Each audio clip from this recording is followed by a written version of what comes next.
يا رب قد غفلنا وكلنا طمع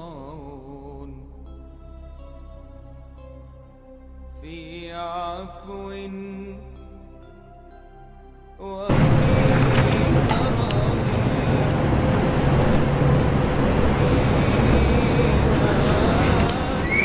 السلام عليكم ورحمة الله وبركاته. إن الحمد لله نحمده ونستعينه ونستغفره ونعوذ بالله من شرور أنفسنا ومن سيئات أعمالنا. من يهده الله فلا مضل له ومن يضلل فلا هادي له. أشهد أن لا إله إلا الله وحده لا شريك له وأشهد أن محمدا عبده ورسوله صلى الله عليه وسلم. رب اشرح لي صدري ويسر لي أمري واحلل عقدة من لساني يفقه قولي.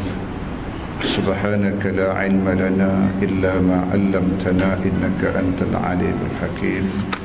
ولا حول ولا قوة إلا بالله العلي العظيم. Bersyukur pada Allah SWT dan berselawat kepada Nabi Muhammad sallallahu alaihi wasallam. Surat 350,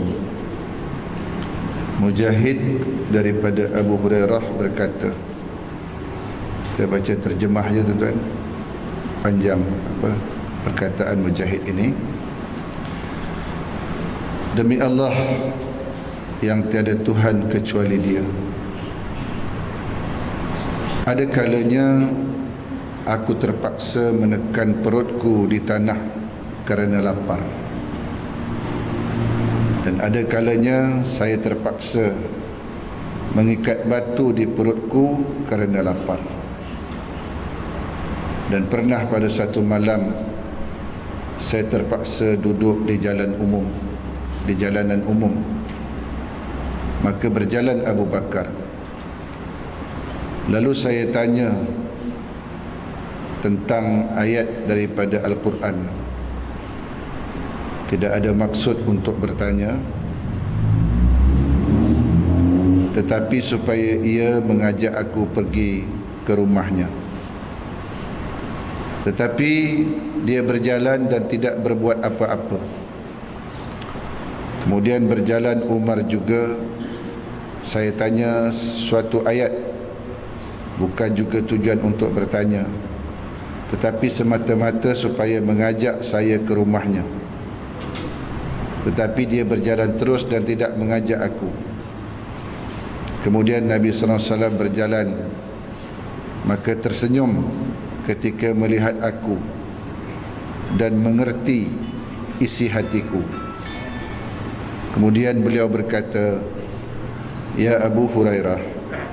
Jawabku, "Baik ya Rasulullah." Sabdanya, "Ikutlah aku." Dan teruslah berjalan, dan aku mengikutinya hingga masuk ke rumahnya. Dan aku minta izin, maka diizinkan. Dan ketika saya masuk, kelihatan segelas susu. Nabi SAW bertanya, "Dari mana ini?" Maka jawab isterinya, "Fulan atau fulanah mengirim hadiah untukmu." Nabi SAW bersabda, "Ya Abu Hurairah." Jawabku, la baika ya Rasulullah." "Pergilah engkau kepada Ahlus Sufa." Ahlus Sufa ni adalah orang-orang yang miskin, yang senantiasa beribadah memuji Allah di Masjid Nabawi, kan? "Panggillah mereka kemari. Sungguh berat bagiku perintah ini," kata Abu Hurairah. "Apakah artinya susu itu jika kedatangan Ahlus Sufah? Saya berasa lebih berhak untuk minum seteguk untuk mengembalikan kekuatanku. Tetapi tidak harus taat kepada Allah dan Rasulnya. Maka saya pergi memanggil Ahlus Sufah. Maka datanglah semuanya dan minta izin. Dan sesudah mereka sama-sama duduk, Nabi sallallahu alaihi wasallam memanggil saya, "Ya Abu Hurairah, terimalah segelas ini dan berikanlah kepada mereka satu persatu." Maka saya terima gelas itu dan saya edarkan kepada mereka satu persatu minuman sehingga puas, sehingga selesai dan kembali kepada Rasulullah SAW. Sedangkan semua orang sudah puas, maka Nabi SAW menerima gelas itu dan diletakkan di tangannya, lalu bersabda, "Ya Abu Hurairah." Jawabku, "Labaika ya Rasulullah." Bersabda Nabi SAW, "Tinggal saya dan engkau." Jawab aku, "Benar ya Rasulullah." Ia bersabda, "Duduklah dan minumlah." Maka saya duduk dan minum. Sedangkan Rasulullah SAW selalu mengulangi perintahnya, "Minumlah." Sehingga saya berkata, "Demi Allah yang mengutusku dengan hak yang sudah kenyang dan tidak ada tempat lagi." Lalu saya serahkan gelas kepadanya. Maka Nabi SAW mengucapkan, "Alhamdulillah, Alhamdulillah," lalu minum sisa susu itu. Tuan-tuan yang dirahmati Allah, riwayat ini menceritakan berkaitan tentang sahabat-sahabat Nabi yang kelaparan, yang kelaparan. Tadi diceritakan, Abu Hurairah menceritakan perutnya pernah diikat dengan batu bagi menahan kelaparan, dan di dalam hadis ini juga menceritakan berkaitan tentang mukjizat Rasulullah sallallahu alaihi wasallam. Mukjizat di mana walaupun segelas hanya susu tu hanya segelas saja, tapi dibagikan dengan seluruh ahlus suffah dan semua yang minum, namun air susu itu tetap mengenyangkan kepada semua yang hadir ketika itu. Dan riwayat ini juga tuan-tuan bersamaan dengan peristiwa ketika di Khandaq, ketika berlaku perang Khandaq. Ada seorang sahabat ketika itu melihat kalangan sahabat yang kelaparan pada masa yang sama menggali parit dalam tujuan untuk atas cadangan Salman Al-Farisi dalam peperangan Ahzab ini. Maka salah seorang dari kalangan sahabat itu melihat Rasulullah kelaparan dan sahabat-sahabat kelaparan, maka dia balik ke rumah dan bertanya kepada istrinya, "Apa ada makanan atau tidak? Sebab aku ingin menghidangkan kepada Rasulullah sallallahu alaihi wasallam." Maka ketika itu sahabat ini menyembelih seekor kambing, anak kambing, dia mengatakan begitu, dan menguli sedikit roti, tuan-tuan. Kemudian setelah masak kambing tersebut dan juga roti tersebut, maka dia berjumpa Nabi sallallahu alaihi wasallam. "Ya Rasulullah, aku ada sedikit makanan, ingin menjamumu dengan beberapa orang sahabat saja, sebab kambingnya kecil dan rotinya sedikit." Maka tuan-tuan yang dirahmati Allah, ketika itu riwayat mengatakan Rasulullah SAW mengumumkan kepada para sahabat, "Wahai sahabat-sahabat semua, ni ada seorang sahabat ingin menjamu kita makanan." Maka terkejutlah sahabat tadi, terkejut sahabat tadi pada makanan kambing cuma kecil saja, kecil je kambing dia, dan roti cuma sedikit saja. Pucatlah muka sahabat tu. Rasulullah panggil semua yang hadir ketika itu. Ada riwayat mengatakan sampai beribu orang tuan-tuan. Kemudian kata Rasulullah SAW, apabila melihat sahabat tu mukanya pun dah pucat bimbang makanannya tak cukup, Rasulullah kata, "Biarkan makanan itu di dalam tempatnya. Nanti biar aku yang datang untuk mencedok makanan tersebut." Maka tuan-tuan yang dirahmati Allah, semua sahabat tadi datang ke rumah sahabat yang menyediakan makanan. Kemudian apabila sampai di rumah tersebut, maka Rasulullah SAW pun kata, "Masuk 10 orang." Masuk 10 orang. Rasulullah pun menyediakan, Rasulullah cedok sendiri gulai yang ada di dalam bekas tadi, dan ambil sendiri roti yang berada di atas tempat pemanggangnya. Kemudian masuk 10 orang. Beginilah tuan-tuan, 10 orang, sampai riwayat mengatakan beribu orang, tuan-tuan. Padahal anak kambing kecil je. Beribu orang yang makan, tuan-tuan, kenyang semua. dan dikatakan tidak makanan tersebut macam tak berkurangan, bahkan masih ada sebagaimana yang asalnya. Kemudian Rasulullah kata, setelah Rasulullah makan dan juga sahabat lain yang makan, Rasulullah kata, bagilah makanan ini kepada jiran dan tetanggamu. Ini nak menggambarkan mukjizat baginda Rasulullah sallallahu alaihi wasallam. Makanan yang sedikit boleh dimakan orang yang begitu ramai. Ini kuasa Allah Subhanahu wa taala. Kemudian tuan-tuan yang dirahmati Allah, sesuai dengan tajuk yang kita bahas dalam tajuk ini tuan-tuan, yakni berkaitan tentang sabar menghadapi balak dan kesukaran. Kalau kita lihat orang-orang terdahulu, di dalam hadis pun disebutkan, dalam menghadapi kesukaran hidup, dalam menghadapi bermacam-macam cobaan, riwayat mengatakan kalangan orang-orang dahulu ada mereka ditanam hidup-hidup, kan? Ditanam hidup-hidup. Ada di kalangan mereka yang digergaji kepalanya, ada kalangan mereka yang dicampakkan ke dalam minyak yang mendidih, kan? Minyak yang mendidih, kemudian yang timbul hanya tulang belulang sahaja, kan? Dalam satu riwayat yang lain diceritakan tuan-tuan berkaitan tentang menghadapi cobaan. Cobaan ini kadang-kadang tuan-tuan dengan kesenangan, dan cobaan ini kadang-kadang dengan kesulitan. Ada seorang sahabat yang bernama Abdullah bin Huzafah. Abdullah bin Huzafah, satu ketika Umar bin Khattab mengutus tentera Islam bagi berperang dengan Rom, dan salah seorang di antara yang ikut serta dalam peperangan ini adalah seorang sahabat muda bernama Abdullah bin Huzafah tadi.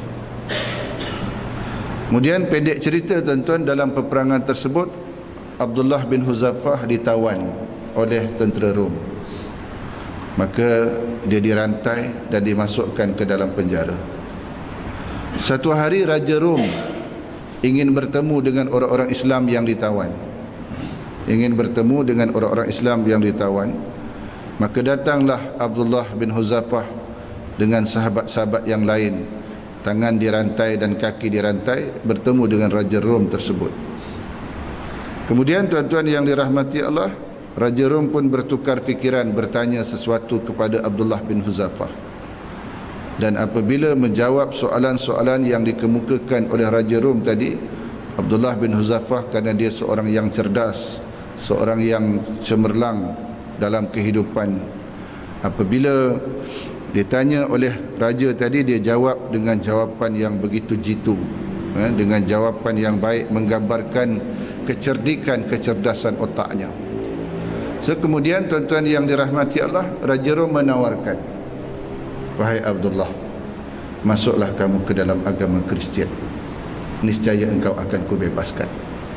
Tawaran daripada Raja Rom, masuk ke dalam agama Kristian, engkau akan kubebaskan. Abdullah bin Huzafah kata, mati hidup lagi pun aku tidak akan masuk ke dalam agama Kristian, kata Abdullah bin Huzafah. Kalau begitu, kata Raja Rom, aku tawarkan sebahagian daripada pemerintahan itu kepadamu. Sebahagian dari kuasa Rom ini aku tawarkan kepadamu. Kita berkongsi, kata Raja Rom kepada Abdullah bin Huzafah, kita berkongsi untuk menguasai kerajaan di bawah kerajaan Rom ini. Lantas ketika itu Abdullah bin Huzafah berkata, walaupun kau serahkan kekuasaan Arab dan bukan Arab untuk kau berikan kepadaku menjadi penguasanya, aku tidak akan meninggalkan Islam dan masuk ke dalam agama Kristian. Abdullah bin Huzafah mempertahankan iman akidahnya.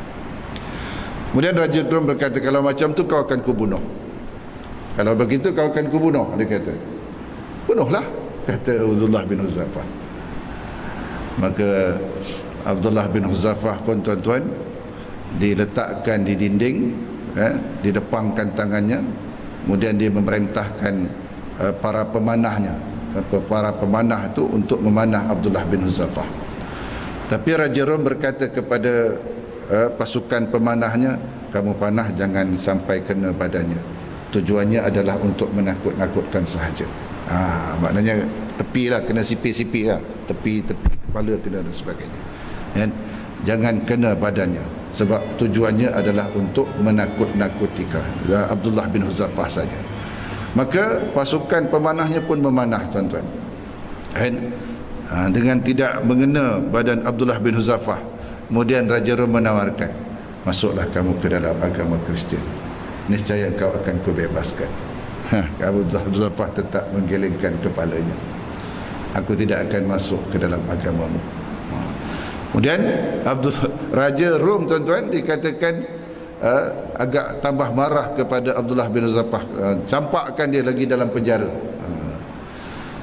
Kemudian, tuan-tuan, apabila dicampakkan ke dalam penjara, dengan Raja Rom buat hailah dengan cara lain untuk melemahkan iman akidah Abdullah bin Hudzafah. Dia memasukkan seorang wanita cantik, tuan-tuan, ke dalam penjara bersama dengan Abdullah bin Hudzafah. Maka wanita tadi pun menggeliukkan badannya di hadapan Abdullah bin Hudzafah untuk menawan Abdullah bin Hudzafah supaya jatuh di pangkuannya. Rupanya Abdullah bin Hudzafah, tuan-tuan, dikatakan menoleh pun tidak kepada wanita itu. Maka keluarlah wanita tadi dengan menggerutu. Dia berkata kepada raja, wahai raja, apakah kau berikan aku kepada patung? Dia kata, kepada patung. Sebab tengok pun aku tidak, padahal aku dah buka baju dah. Dia kata, aku dah menggeliuk-geliukkan badanku untuk mempengaruhinya, tapi dia tetap tidak memandang aku, kata perempuan tadi kepada Raja Rom, tuan-tuan. Kemudian, tuan-tuan yang dirahmati Allah, raja pun membuat dia dipenjarakan agak lama, tidak diberi makan, tuan-tuan. Abdullah tidak diberi makan sekian hari, 5-6 hari tak dibagi makan. Kemudian di dalam keadaan lapar yang memuncak, di dalam keadaan haus yang begitu memuncak ketika itu, maka Raja Rom mengarahkan untuk dihidangkan daging babi dan arak, tuan-tuan. Hidangkan daging babi dan arak. Maka ketika itu Abdullah bin Hudzafah, saat ini daging babi dan arak ini halal bagiku, dia kata, sebab dalam keadaan dah terlalu lapar dan terlalu haus. Wallahi, dia kata, aku tidak akan menyentuh daging babi dan arak ni. Kalau aku makan daging babi dan minum arak ini, niscaya kalangan Kristian kafir Nasrani ini dia akan tergelak, dia akan ketawa besar kerana aku telah kalah dalam pertarungan ini, kata Abdullah bin Hudzafah. Dia pun tidak menyentuh daging babi dan arak tersebut. Kemudian, tuan-tuan yang dirahmati Allah, akhirnya Abdullah bin Hudzafah dikeluarkan daripada penjara. Maka raja menawarkan, masuklah kamu ke dalam agama Kristian, niscaya engkau akan kubebaskan. Abdullah bin Hudzafah menggeleng kepala, tidak, aku tidak akan meninggalkan agamaku. Kemudian ketika itu, tuan-tuan, Raja Rom mengarahkan orangnya untuk menyalakan api, meletakkan tungku dan meletakkan kawah di atas api tersebut. Kemudian dimasukkan minyak ke dalam kawah tersebut. Maka dia berkata kepada Abdullah, wahai Abdullah bin Hudzafah, kalau kamu tidak mau masuk kepada agama Kristian, dia kata, aku akan ceburkan engkau di dalam minyak yang mendidih. Campakkanlah, kata Abdullah bin Hudzafah. Maka sebelumnya, tuan-tuan, seorang sahabat Abdullah bin Hudzafah, seorang juga tentera Islam yang ditawan, diceburkan ke dalam minyak yang sedang mendidih itu, tuan-tuan. Maka yang timbul hanyalah tulang-tulangnya, kan? Dagingnya habis, yang timbul hanya tulang-tulang. Kemudian dia kata kepada Abdullah, wahai Abdullah, kau lihatlah, kau akan diceburkan ke dalam minyak yang mendidih seperti sahabatmu itu. Masuklah kamu ke dalam agama Kristian, niscaya kau akan kubebaskan. Abdullah bin Hudzafah tetap menggelengkan kepalanya, aku tidak akan meninggalkan Islam, dia kata. Kemudian raja pun mengarahkan untuk diangkat Abdullah bin Hudzafah bagi dicampakkan ke dalam minyak yang sedang mendidih tersebut, tuan-tuan. Maka di saat nak dicampakkan tersebut, dikatakan Abdullah bin Uzafah mengalirkan air mata, menangis. Maka raja kata stop, kata raja. Maka raja mengingatkan bahawasanya Abdullah bin Uzafah takut dicampakkan ke dalam minyak yang mendidih itu. Maka raja kata, kali terakhir aku tawarkan kepadamu, masuklah ke dalam agama Kristian, niscaya engkau akan kubebaskan. Aku tidak akan berganjak daripada keputusanku untuk masuk ke dalam agama Kristian dan meninggalkan Islam, kata Abdullah bin Uzafah. Tu kenapa engkau menangis, kata raja. Kenapa engkau menangis apabila mau dicampakkan ke dalam minyak yang mendidih itu? Inilah jawapan yang begitu indah daripada Abdullah bin Uzafah. Aku menangis ini bukan kerana aku takut kalau kau campakkan aku ke dalam minyak yang sedang mendidih itu. Aku menangis ini, kata Abdullah bin Uzafah, kerana aku hanya memiliki satu nyawa. Aku hanya memiliki satu nyawa. Aku mengharapkan aku memiliki 100 nyawa, yang semua nyawa tersebut aku korbankan untuk menegakkan agama Allah Subhanahu wa ta'ala. Kerana aku memiliki satu nyawa, apabila kau cebur ke dalam minyak yang sedang mendidih itu, aku mati. Aku mengharapkan aku memiliki 100 nyawa, dan semua nyawa tersebut aku korbankan untuk menegakkan agama Allah Subhanahu wa ta'ala. Akhirnya raja kalah dalam pertembungan ini. Kata raja apa? Kamu cium kepala aku akan bebaskan kamu. Bukan aku saja, tapi juga sahabat-sahabatku yang kau tawan. Ya, kata raja. Maka Abdullah bin Uzafah pun cium kepala raja. Dia dan sahabat-sahabatnya pun dibebaskan, tuan-tuan. Ini tuan-tuan yang dirahmati Allah, raja ingin melihat sejauh mana kekentalan iman, kekuatan akidah yang dimiliki oleh Abdullah bin Uzafah dalam kemaksiatan. Yang kedua, Allah merahsiakan keredaan dalam ketaatan. Yang ketiga, Allah merahsiakan walinya dari kalangan manusia. Dan Allah merahsia walinya dari kalangan manusia. Dia oleh sebab itu, kata Zunud al-Misri, jangan kita meremehkan maksiat walaupun sekecil mana, sebab mungkin di sana ada kemurkaan Allah Subhanahu wa ta'ala. Jangan kita remehkan dosa walaupun sekecil mana, sebab di sana ada kemurkaan Allah. Dan jangan pula kita remehkan ketaatan walaupun sekecil mana, sebab di sana mungkin ada keredaan Allah Subhanahu wa ta'ala. Maksudnya perbuatan baik, amalan baik walaupun sekecil mana, jangan kita remehkan, tuan-tuan. Mungkin di sana ada keredaan Allah. Kemudian kata Zunun al-Misri, jangan kamu hina manusia walaupun siapa dia, sebab mungkin orang yang kamu hina itu adalah wali Allah Subhanahu wa ta'ala. Sebab Allah merahsiakan walinya dari kalangan kita manusia. Kita tak tahu, mungkin di kalangan kita ni, tuan-tuan, ada wali Allah. Kita tak tahu. Sebab apa? Sebab wali Allah ni, dia sendiri tak tahu bahawasanya dia tu wali, tuan-tuan. Wali Allah ni, dia sendiri tak tahu bahawasanya dia tu wali Allah. Tapi kalau ada orang mengaku dia tu wali, itu bukan wali, tuan-tuan. Kalau dia kata saya wali, itu bukan wali. Yang wali Allah ni, dia sendiri tak tahu bahawasanya dia itu adalah wali Allah Subhanahu wa ta'ala. Maka dari itu, jangan kita menghina manusia, tuan-tuan, walaupun dia adalah pembantu kita, pembantu rumah kita, jangan kita hina. Maka sebab itu Rasulullah SAW mana pernah mengecilkan hati Anas bin Malik, pembantunya, sehingga Anas bin Malik berkata, aku telah 10 tahun menjadi pembantu Rasulullah sallallahu alaihi wasallam, maka Rasulullah tidak pernah berkata kepadaku, kenapa engkau buat ini, kenapa engkau buat itu. 10 tahun dah aku menjadi pembantu baginda Rasulullah SAW, kata Anas bin Malik.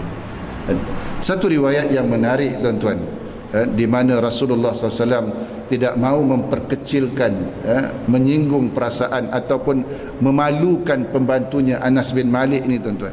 Satu riwayat, Anas bin Malik menceritakan, pada bulan Ramadan, kata Anas bin Malik, aku menyediakan makanan minuman untuk berbuka puasa Rasulullah sallallahu alaihi wasallam. Kemudian pada petang tersebut Rasulullah diajak oleh sahabat untuk pergi ke satu tempat. Rasulullah pun pergi. Maka Rasulullah SAW balik lewat, maknanya sudah sampai masuk waktu berbuka puasa, Rasulullah tak balik lagi, tak pulang lagi. Maka kata Anas bin Malik, ketika itu aku beranggapan bahawasanya Rasulullah SAW tentu sudah berbuka di rumah sahabat yang membawa, yang mengajak Rasulullah pergi tadi. Lantas makanan dan minuman berbuka puasa Rasulullah SAW tersebut aku makan dan aku minum. Aku makan dan aku minum makanan yang kusediakan untuk dan minuman untuk Rasulullah SAW tersebut. Kemudian Rasulullah SAW pulang daripada pepergiannya. Aku tanyakan kepada sahabat yang bersama dengannya, apakah Rasulullah SAW telah berbuka puasa? Maka sahabat itu berkata, Rasulullah belum lagi berbuka puasa, belum lagi makan dan belum lagi minum. Padahal makanan Rasulullah dan minuman Rasulullah sudah habis aku makan dan sudah habis aku minum. Apabila Rasulullah melihat makanan dan minumannya dah tak ada, dia bertanya pun tidak. Dia bertanya pun tidak, kata Anas bin Malik.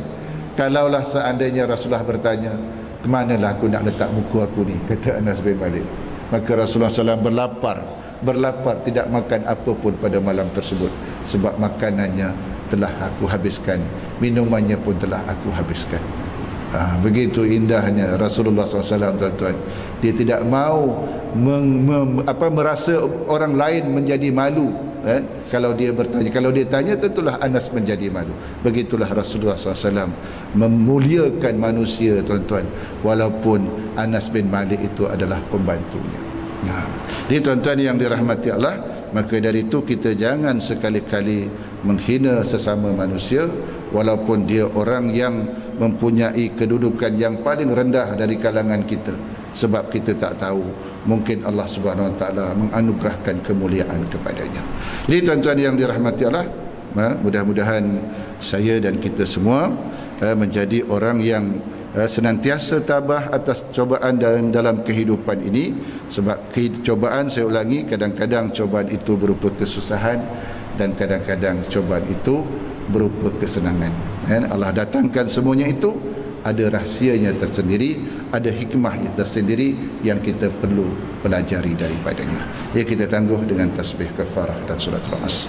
Subhanakallahumma wa bihamdika asyhadu an la ilaha illa anta astaghfiruka wa atubu ilaik. Bismillahirrahmanirrahim. Wal 'asri innal insana lafi khusr illa allazina amanu wa 'amilus shalihat wa tawassaw bil haqq wa tawassaw bis sabr. Wabillahi taufiq wal hidayah. Assalamualaikum warahmatullahi wabarakatuh.